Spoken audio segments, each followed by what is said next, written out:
1926 Subpart V Appendix C. Protection from hazardous differences in electrical potential. Appendix C to Subpart V of Part 1926 Protection from hazardous differences in electric potential. Introduction. Current passing through an impedance impresses voltage across that impedance.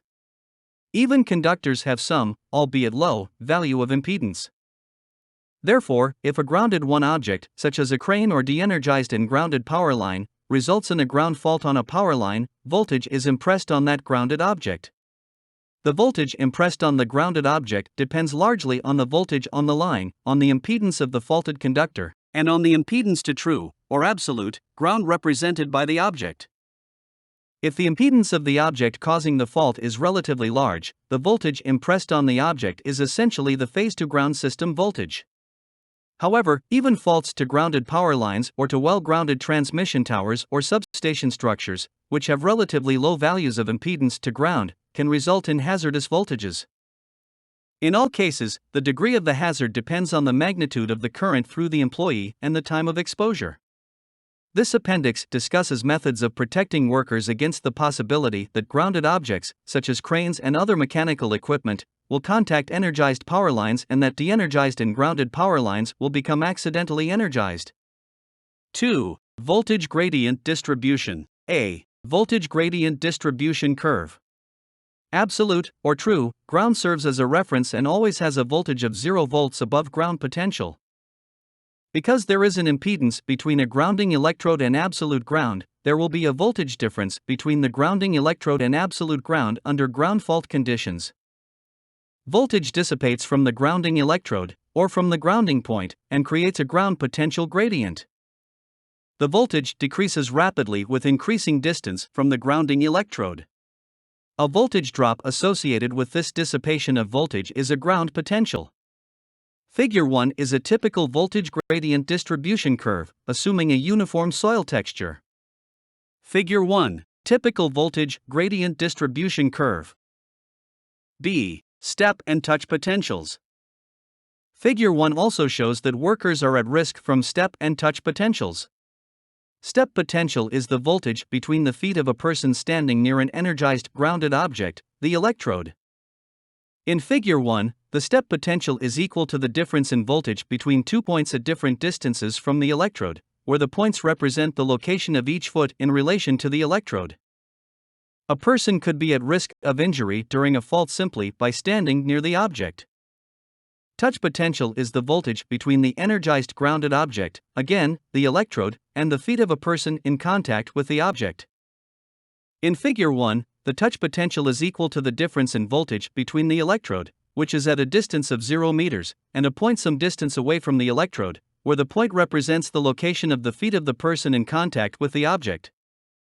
The touch potential could be nearly the full voltage across the grounded object if that object is grounded at a point remote from the place where the person is in contact with it. For example, a crane grounded to the system neutral and that contacts an energized line would expose any person in contact with the crane or its uninsulated load line to a touch potential nearly equal to the full fault voltage. Figure 2 illustrates step and touch potentials. Figure 2. Step and touch potentials. 3. Protecting workers from hazardous differences in electrical potential. A. Definitions. The following definitions apply to Section 3 of this appendix. Bond. The electrical interconnection of conductive parts designed to maintain a common electric potential. Bonding cable, bonding jumper. A cable connected to two conductive parts to bond the parts together. Cluster bar. A terminal temporarily attached to a structure that provides a means for the attachment and bonding of grounding and bonding cables to the structure. Ground. A conducting connection between an electric circuit or equipment and the earth, or to some conducting body that serves in place of the earth. Grounding cable, grounding jumper. A cable connected between a de-energized part and ground. Note that grounding cables carry fault current and bonding cables generally do not. A cable that bonds two conductive parts but carries substantial fault current, for example, a jumper connected between one phase and a grounded phase, is a grounding cable. Ground mat, grounding grid. A temporarily or permanently installed metallic mat or grating that establishes an equal potential surface and provides connection points for attaching grounds. B. Analyzing the hazard. The employer can use an engineering analysis of the power system under fault conditions to determine whether hazardous step and touch voltages will develop. The analysis should determine the voltage on all conductive objects in the work area and the amount of time the voltage will be present. Based on this analysis, the employer can select appropriate measures and protective equipment, including the measures and protective equipment outlined in Section 3 of this appendix, to protect each employee from hazardous differences in electric potential. For example, from the analysis, the employer will know the voltage remaining on conductive objects after employees install bonding and grounding equipment and will be able to select insulating equipment with an appropriate rating, as described in paragraph 3. See point 2 of this appendix. C. Protecting workers on the ground. The employer may use several methods, including equal potential zones, insulating equipment, and restricted work areas, to protect employees on the ground from hazardous differences in electrical potential. 1. An equal potential zone will protect workers within it from hazardous step and touch potentials. See Figure 3. Equal potential zones will not, however, protect employees located either wholly or partially outside the protected area. The employer can establish an equal potential zone for workers on the ground, with respect to a grounded object, through the use of a metal mat connected to the grounded object. The employer can use a grounding grid to equalize the voltage within the grid or bond conductive objects in the immediate work area to minimize the potential between the objects and between each object and ground. Bonding an object outside the work area can increase the touch potential to that object, however. Section 3. D of this appendix discusses equal potential zones for employees working on de-energized and grounded power lines. 2. Insulating equipment, such as rubber gloves, can protect employees handling grounded equipment and conductors from hazardous touch potentials. The insulating equipment must be rated for the highest voltage that can be impressed on the grounded objects under fault conditions, rather than for the full system voltage. 3. Restricting employees from areas where hazardous step or touch potentials could arise can protect employees not directly involved in performing the operation. The employer must ensure that employees on the ground in the vicinity of transmission structures are at a distance where step voltages would be insufficient to cause injury. Employees must not handle grounded conductors or equipment likely to become energized to hazardous voltages unless the employees are within an equal potential zone or protected by insulating equipment. Figure 3. Protection from ground potential gradients. D. Protecting employees working on de-energized and grounded power lines. This Section 3. D of Appendix C establishes guidelines to help employers comply with requirements in Section 1926.962 for using protective grounding to protect employees working on de-energized power lines. Section 1926.962 applies to grounding of transmission and distribution lines and equipment for the purpose of protecting workers. Paragraph C of Section 1926.962 requires temporary protective grounds to be placed at such locations and arranged in such a manner that the employer can demonstrate will prevent exposure of each employee to hazardous differences in electric potential. Sections 3. D.1 and 3. D.2 of this appendix provide guidelines that employers can use in making the demonstration required by Section 1926.962(c). Section 3. D.1 of this appendix provides guidelines on how the employer can determine whether particular grounding practices expose employees to hazardous differences in electric potential. Section 3. D.2 of this appendix describes grounding methods that the employer can use in lieu of an engineering analysis to make the demonstration required by Section 1926.962(c). The Occupational Safety and Health Administration will consider employers that comply with the criteria in this appendix as meeting Section 1926.962(c). Finally, Section 3. D.3 of this appendix discusses other safety considerations that will help the employer comply with other requirements in Section 1926.962. Following these guidelines will protect workers from hazards that can occur when a de-energized and grounded line becomes energized. 1. Determining safe body current limits. This Section 3. D.1 of Appendix C provides guidelines on how an employer can determine whether any differences in electric potential to which workers could be exposed are hazardous as part of the demonstration required by Section 1926.962 C. Institute of Electrical and Electronic Engineers, IEEE, Standard 1048-2003, IEEE Guide for Protective Grounding of Power Lines, provides the following equation for determining the threshold of ventricular fibrillation when the duration of the electric shock is limited, where I is the current through the worker's body, and T is the duration of the current in seconds. This equation represents the ventricular fibrillation threshold for 95.5% of the adult population with a mass of 50 kilograms, 110 pounds, or more. The equation is valid for current durations between 0.0083 to 3.0 seconds. To use this equation to set safe voltage limits in an equal potential zone around the worker, the employer will need to assume a value for the resistance of the worker's body.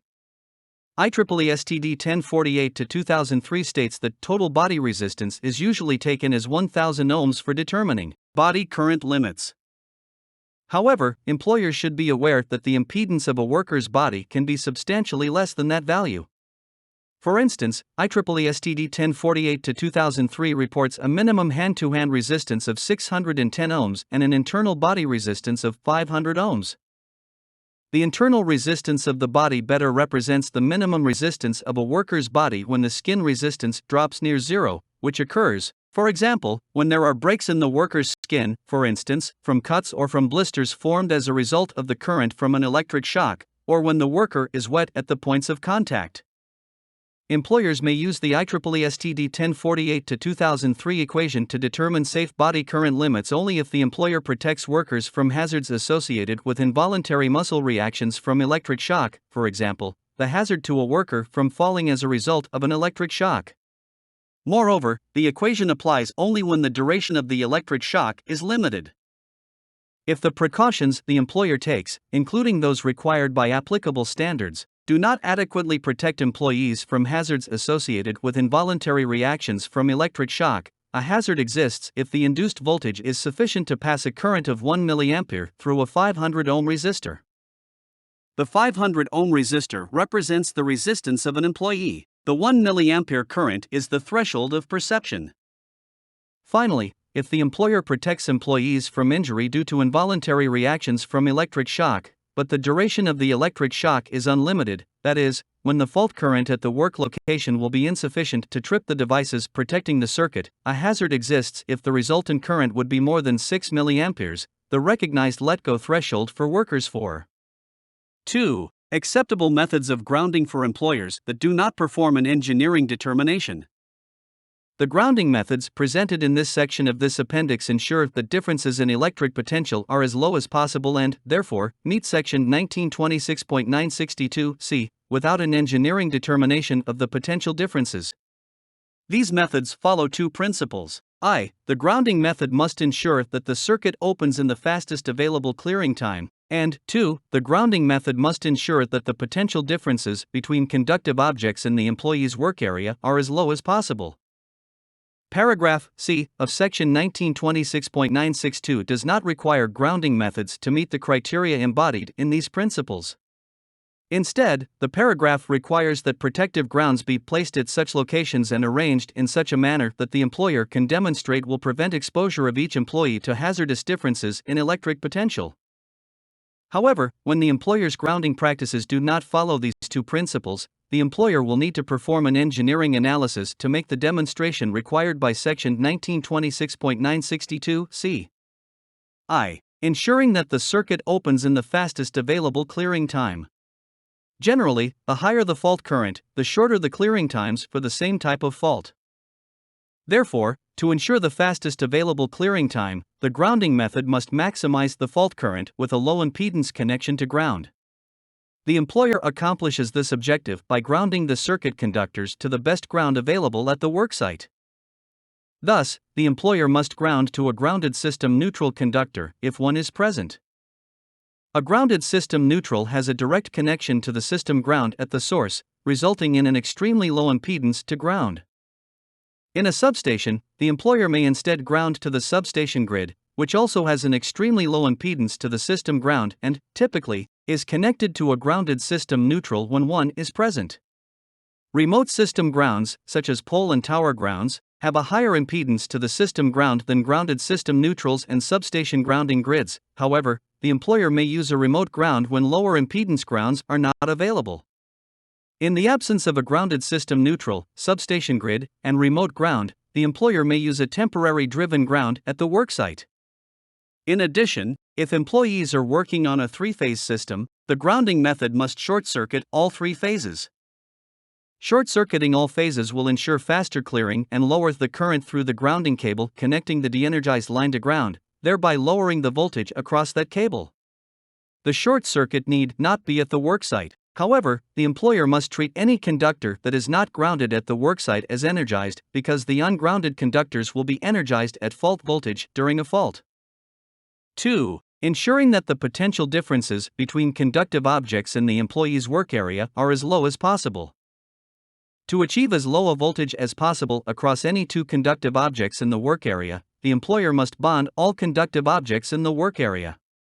This section of this appendix discusses how to create a zone that minimizes differences in electric potential between conductive objects in the work area. The employer must use bonding cables to bond conductive objects, except for metallic objects bonded through metal-to-metal contact. The employer must ensure that metal-to-metal contacts are tight and free of contamination, such as oxidation, that can increase the impedance across the connection. For example, a bolted connection between metal lattice tower members is acceptable if the connection is tight and free of corrosion and other contamination. Figure 4 shows how to create an equal potential zone for metal lattice towers. Wood poles are conductive objects. The poles can absorb moisture and conduct electricity, particularly at distribution and transmission voltages. Consequently, the employer must either provide a conductive platform, bonded to a grounding cable, on which the worker stands, or use cluster bars to bond wood poles to the grounding cable. The employer must ensure that employees install the cluster bar below, and close to, the worker's feet. The inner portion of the wood pole is more conductive than the outer shell, so it is important that the cluster bar be in conductive contact with a metal spike or nail that penetrates the wood to a depth greater than or equal to the depth the worker's climbing gaffs will penetrate the wood. For example, the employer could mount the cluster bar on a bare pole ground wire fastened to the pole with nails or staples that penetrate to the required depth. Alternatively, the employer may temporarily nail a conductive strap to the pole and connect the strap to the cluster bar. Figure 5 shows how to create an equal potential zone for wood poles. Notes: employers must ground overhead ground wires that are within reach of the employee. The grounding cable must be as short as practicable, therefore, the attachment points between the grounding cable and the tower may be different from the shown in the figure. Figure 4 Equal potential zone for metal lattice tower. Figure 5 Equal potential grounding for wood poles. For underground systems, employers commonly install grounds at the points of disconnection of the underground cables. These grounding points are typically remote from the manhole or underground vault where employees will be working on the cable. Workers in contact with a cable grounded at a remote location can experience hazardous potential differences if the cable becomes energized or if a fault occurs on a different, but nearby, energized cable. The fault current causes potential gradients in the earth, and a potential difference will exist between the earth where the worker is standing and the earth where the cable is grounded. Consequently, to create an equal potential zone for the worker, the employer must provide a means of connecting the de-energized cable to ground at the worksite by having the worker stand on a conductive mat bonded to the de-energized cable. If the cable is cut, the employer must install a bond across the opening in the cable or install one bond on each side of the opening to ensure that the separate cable ends are at the same potential. The employer must protect the worker from any hazardous differences in potential anytime there is no bond between the mat and the cable, for example, before the worker installs the bonds. 3. Other safety-related considerations. To ensure that the grounding system is safe and effective, the employer should also consider the following factors. I. Maintenance of grounding equipment. It is essential that the employer properly maintain grounding equipment. Corrosion in the connections between grounding cables and clamps and on the clamp surface can increase the resistance of the cable, thereby increasing potential differences. In addition, the surface to which a clamp attaches, such as a conductor or tower member, must be clean and free of corrosion and oxidation to ensure a low resistance connection. Cables must be free of damage that could reduce their current carrying capacity so that they can carry the full fault current without failure. Each clamp must have a tight connection to the cable to ensure a low resistance and to ensure that the clamp does not separate from the cable during a fault. 2. Grounding cable length and movement. The electromagnetic forces on grounding cables during a fault increase with increasing cable length. These forces can cause the cable to move violently during a fault and can be high enough to damage the cable or clamps and cause the cable to fail. In addition, flying cables can injure workers. Consequently, cable lengths should be as short as possible, and grounding cables that might carry high fault current should be in positions where the cables will not injure workers during a fault. 1. This appendix generally uses the term grounded only with respect to grounding that the employer intentionally installs, for example, the grounding an employer installs on a de-energized conductor.